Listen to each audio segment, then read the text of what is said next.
Welcome to TechSmooth. In today's session, we are going to discuss about TDS certificates. TDS certificates form 16A क्या होता है, आप इसको कैसे स्टडी कर सकते हैं और इनकम टैक्स के रिटर्न फाइलिंग में ये किस तरीके से हेल्प करता है, इन सब चीज़ों के बारे में आज हम इस वीडियो में आपको बताएंगे। सो आइए इस सेशन को स्टार्ट करते हैं।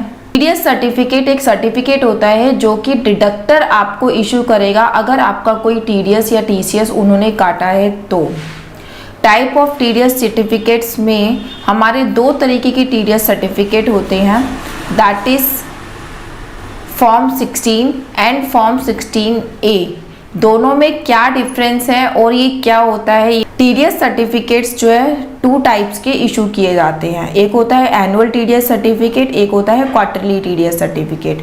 जो एनुअल टीडीएस सर्टिफिकेट होता है वो जैसा कि आपको नाम से ही पता लग रहा है, ये ईयरली एक ही बार इशू किया जाता है। ये जो टीडीएस सर्टिफिकेट होता है ये सैलरी वालों के लिए होता है। सैलरी वालों को टीडीएस सर्टिफिकेट फॉर्म 16 इशू किया जाता है साल में एक बार, अगर उनका कोई टीडीएस डिडक्ट हुआ है तो, ठीक है। और टीडीएस कब डिडक्ट होता है, जब टैक्सेबल लिमिट से ऊपर जब आपका सैलरी होता है तो एम्प्लॉयर आपका टीडीएस डिडक्ट करता है। टीडीएस डिडक्ट करने के बाद साल में ईयर एंड में आपको एक सर्टिफिकेट इशू किया जाता है फॉर्म 16, वो होता है हमारा annual TDS certificate. Then second आपका आता है क्वार्टरली टीडीएस सर्टिफिकेट। ये हर क्वार्टर में जो है डिडक्टर इशू करता है। इसमें क्या होता है, जैसे अप्रैल से लेकर जून तक का टीडीएस सर्टिफिकेट जुलाई में जो है रिटर्न जाती है एम्प्लॉयर की, और 15 अगस्त को ये जो है 15 अगस्त तक ये जो है इशू करना होता है, ठीक है। क्वार्टरली टीडीएस सर्टिफिकेट किस चीज़ के लिए इशू किए जाते हैं, ये सैलरी को छोड़कर, TDS on income other than salary and are issued in form 16A। Salary को छोड़कर जो भी हमारी पार्ट ऑफ इनकम है उसके ऊपर अगर हमारा टीडीएस डिडक्ट हुआ है तो उसके लिए फॉर्म 16A इशू किया जाता है, जिसको क्वार्टरली टीडीएस सर्टिफिकेट भी कहते हैं। ये हर क्वार्टर में आपको इशू किया जाता है। जैसे कि अगर आपको बैंक का इंटरेस्ट मिल रहा है तो आपको क्वार्टरली टीडीएस सर्टिफिकेट इशू होता है, वो फॉर्म 16A में इशू होता है। आपका कोई फिक्स डिपॉजिट था जिसके ऊपर टीडीएस डिडक्ट होता है, उसका भी आपको फॉर्म 16A में टीडीएस सर्टिफिकेट मिलता है। कोई कमीशन पे आपका टीडीएस कट रहा है, वो भी फॉर्म 16A में मिलता है। मतलब इन शॉर्ट सैलरी को छोड़कर अगर और कोई सोर्स ऑफ इनकम है आपका और उस पर आपका टीडीएस डिडक्ट हो रहा है तो उन सब केसेस में क्वार्टरली टीडीएस सर्टिफिकेट इशू होता है फॉर्म 16A के फॉर्म में, और सैलरी वालों को होता है फॉर्म 16 के फॉर्म में टीडीएस सर्टिफिकेट इशू, ठीक है। इसी में ही मैंने ये भी कवर कर दिया है कि दोनों में डिफरेंस क्या होता है। सेकेंड थिंग, आपको ये टीडीएस सर्टिफिकेट कब तक इशू होते हैं। जो फॉर्म 16A होता है वो हर क्वार्टर में इशू किया जाता है। जैसे फर्स्ट क्वार्टर आपका अप्रैल टू जून है, उसके बाद हमारी जुलाई एंड तक टीडीएस की रिटर्न जाती है। 15 अगस्त लास्ट डेट होती है डिडक्टर की टीडीएस सर्टिफिकेट इशू करने की। देन सेकेंड क्वार्टर का 15 नवंबर लास्ट डेट होती है टीडीएस सर्टिफिकेट इशू करने की। थर्ड क्वार्टर में 15 फरवरी। फोर्थ क्वार्टर की जो लास्ट डेट होती है टीडीएस सर्टिफिकेट इशू करने की, वो होती है आपकी 15 जून। सो इसमें मतलब अगर आप देखें तो जब हमारा टीडीएस का रिटर्न जाता है उसके नेक्स्ट 15 डेज में हमारा जो है टीडीएस सर्टिफिकेट इशू हो जाना चाहिए। अब मैं आपको फॉर्म दिखा के समझाती हूँ कि फॉर्म 16 और 16A होता क्या है। सबसे पहले ये है हमारा फॉर्म 16। ये दोनों ही सर्टिफिकेट हमारे ट्रेसिस की वेबसाइट से निकलते हैं, और ये जिसका टीडीएस कट रहा है उसको नहीं निकालने होते, जो डिडक्टर है टीडीएस का वो इशू करवा के डिडक्टी को देता है जिसका कि हम टीडीएस काट रहे हैं। तो ये ट्रेसिस की वेबसाइट से निकलता है, इसलिए इसके बीच में भी ये ट्रेसिस का हॉलमार्क मेंशन है। आपका टीडीएस सर्टिफिकेट सही है या नहीं है वो भी इससे पता लगता है। आपके टीडीएस सर्टिफिकेट में ये हॉलमार्क जरूर होना चाहिए, तभी पता लगेगा कि वो डिपार्टमेंट जनरेटेड टीडीएस सर्टिफिकेट है। टीडीएस सर्टिफिकेट जो फॉर्म नंबर 16 होता है, ये 2 पार्ट्स में डिवाइडेड होता है, part A and part B. Part A में हमारी जो है बेसिक इंफॉर्मेशन होती है, address, name of the employer, then name and address of the employer का PAN number, TAN number, employee का पैन नंबर, किस असेसमेंट ईयर का वो टीडीएस सर्टिफिकेट है, वो असेसमेंट ईयर। देन इसमें लिखा होता है कि पूरे साल में, क्योंकि ये एनुअल टीडीएस सर्टिफिकेट है, पूरे साल में आपको कितना इनकम पे किया गया है और उसके ऊपर आपका कितना टैक्स डिडक्ट हुआ है, वो टोटल अमाउंट इसमें मेंशन होता है पार्ट ए में।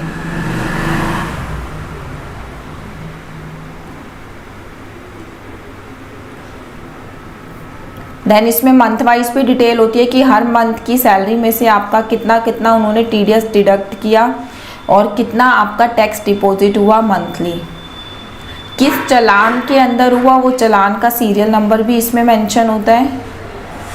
ठीक है, नीचे इस सर्टिफिकेट में जो भी आपकी कंपनी का ऑथराइज्ड पर्सन है या फिर ओनर है, उसका नेम, डेजिग्नेशन और साइन होते हैं। पहले क्या होता था, ये फॉर्म 16 पे जो है मैनुअल साइन होते थे, लेकिन आजकल जो है ये ऑनलाइन निकलता है और इसमें यहाँ पे डिजिटल साइन करके ये मिलता है सर्टिफिकेट। देन अब हम आते हैं पार्ट बी पे। फॉर्म 16 का जो पार्ट बी होता है वो बहुत ज़्यादा इम्पॉर्टेंट होता है। इसके अकॉर्डिंग हम अपना जो है इनकम टैक्स का रिटर्न फाइल करते हैं, तो इसको किस तरीके से स्टडी करना है ये समझना बहुत इम्पॉर्टेंट है। इसमें भी ऊपर जो है वही बेसिक इन्फॉर्मेशन होती है जो मैंने अभी आपको पार्ट ए में बताया। देन इसमें जो अदर इन्फॉर्मेशन आपकी सैलरी की मेंशंस होती हैं, लाइक आपका ग्रॉस सैलरी कितना है, सैलरी, ठीक है। फिर उसके बाद अगर आपको कोई परक्यूसिट मिल रहे हैं तो वो कितने हैं, प्रॉफिट इन लिeu ऑफ सैलरी कितना है, देन ये आ गया आपका टोटल सैलरी। तो जब आप अपनी इनकम टैक्स का रिटर्न भरेंगे तो ये आपका टोटल सैलरी है, ठीक है। देन अगर आपको कोई अलाउंस मिल रहा है जो कि एग्जेम्प्ट नेचर का है, वो यहाँ पे लेस करने के बाद यहाँ पे वो आ गए हमारे अलाउंसेस, ठीक है। अब जैसे यहाँ तक हमारे टोटल अलाउंसेस हो गए इतने के, देन मेरी नेट सैलरी हो गई इतनी, ठीक है गाइस। अब हमारा जो है as per income tax act एक स्टैंडर्ड डिडक्शन हमें मिलता है 50,000 का, वो हमें स्टैंडर्ड डिडक्शन मिल गया। तो मेरी जो taxable salary I under the head salary वो इतनी आई, मेरा इतने इनकम के ऊपर जो है टैक्स लगेगा। तो जब मैं अपना इनकम टैक्स का रिटर्न फाइल करूँगी तो मुझे जो अपना इनकम दिखाना है वो इतना दिखाना है, ठीक है।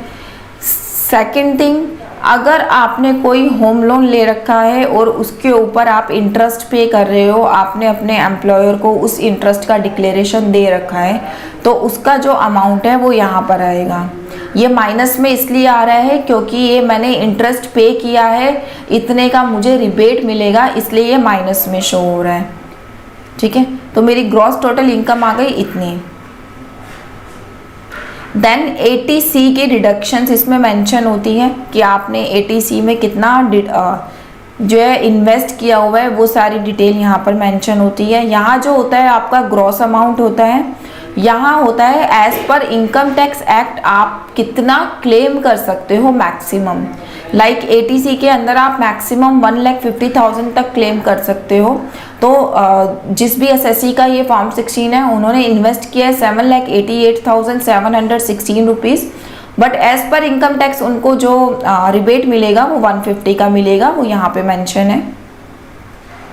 देन अगर आपका कोई 80CC D1B में कोई इन्वेस्टमेंट है जिसका मैक्सिमम लिमिट 50,000 तक ही होता है, तो यहाँ मेंशन है। अगर आपका कोई 80D में मेडिक्लेम है तो वो यहाँ पे है। देन अगर आपने कोई डोनेशन भी दी है ATG के अंदर तो उसका इन्फॉर्मेशन यहाँ पे आ रहा है।